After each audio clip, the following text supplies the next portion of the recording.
I probably did an almost 10-minute video. I know I'm going to try this all over again, and I don't really want to go 10 minutes because people probably won't even last 3 minutes of my ranting. But here we go.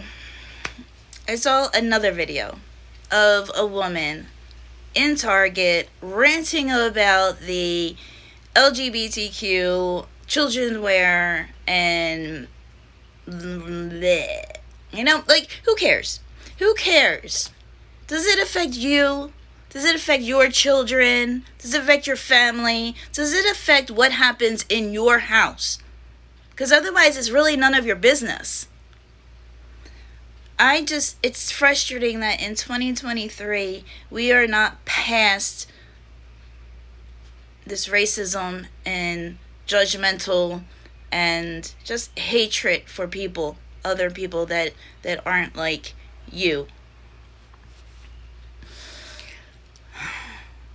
It's sad. It really is. I work for Target. I work in the warehouse now, although I am not happy with my location. Target itself stands for diversity, but in my location, that doesn't exist. There's too many in this warehouse. Actually, that's not true. That's not true. There's just a lot of leaders. All the other employees are regular warehouse workers.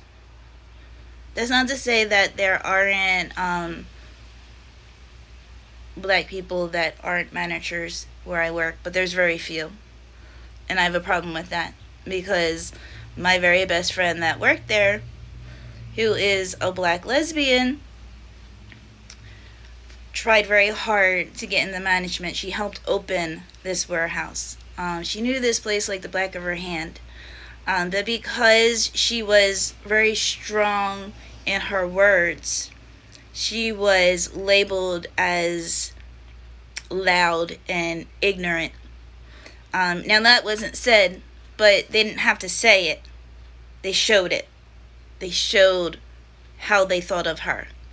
And I stood up for her the best that I could. I even talked to OMs. Like, you have to understand people's culture and where they come from. You know, we're not all the same. You know, you might have grew up in a very quiet,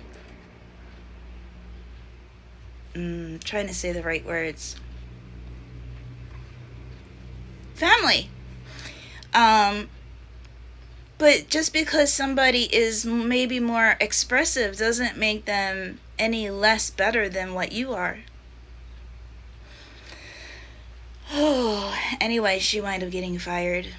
And I feel like I'm getting targeted now. But that's a whole nother issue, a whole nother video. But anyway, and even speaking on that, there was a video that I made, and I've been wanting to speak on this for a long time. It was done shortly after my son passed, and probably shouldn't have been made. It was a stitch of, a black woman that was saying, "Don't call me sis." And I stitched her video, and wow, I did not expect to get the comebacks that I got. I actually wound up getting banned, and eventually I did get my TikTok back, but I was so confused on what I said, that how it was wrong. And and the comments were like, it's respecting boundaries, and I didn't understand that. Like, no, it was wrong for what she said. It was wrong, but yet I'm getting the heat. And it took me almost a year to kind of understand how that was wrong, how my video was wrong. I'm not saying her video was right, but my stitch, I can only speak to my wrongdoing, was wrong, and this is why.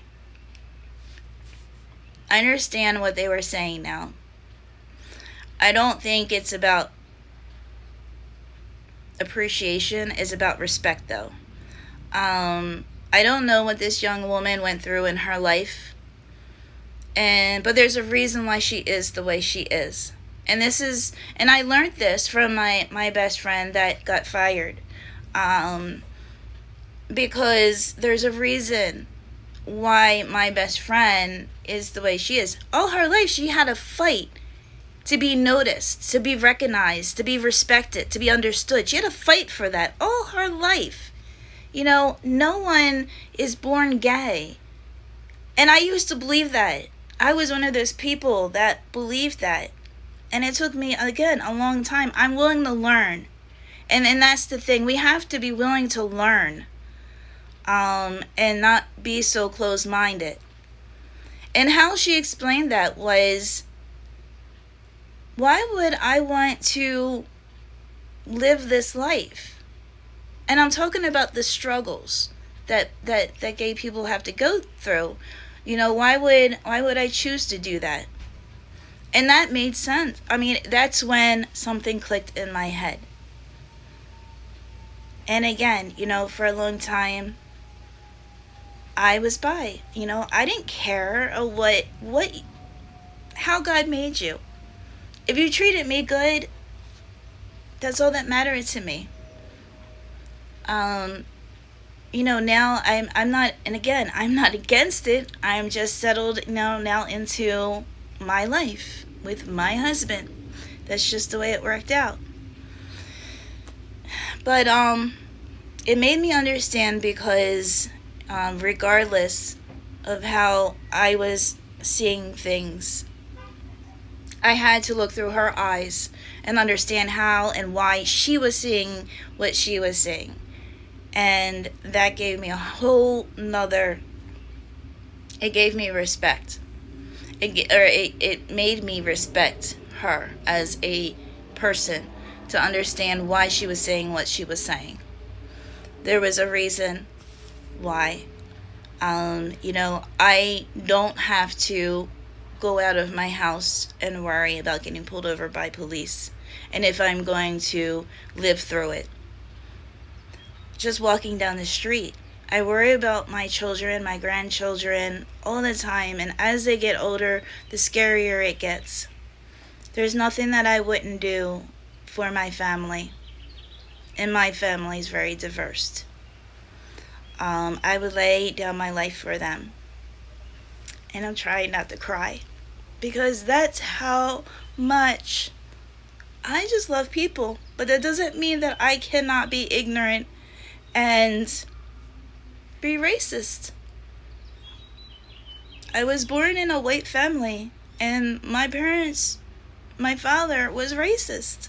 So, you get brought up in a certain mindset, and even though you don't feel that in your heart, you can still find yourself saying racist things and not even realize that that was racist.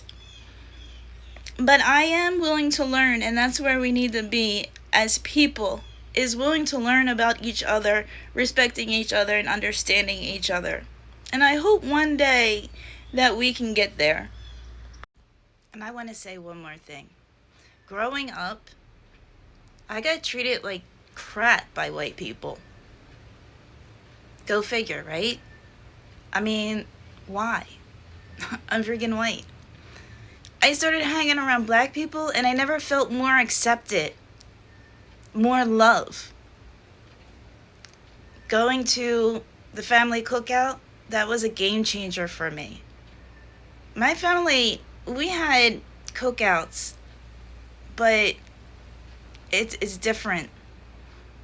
And even at my own family cookouts, I didn't feel accepted. So majority of my growing up were around black people who always accepted me and never judged me or treated me badly. Go figure, considering the struggles that they have to go through. They never put that on me. But white people, you need to do better. You need to do better.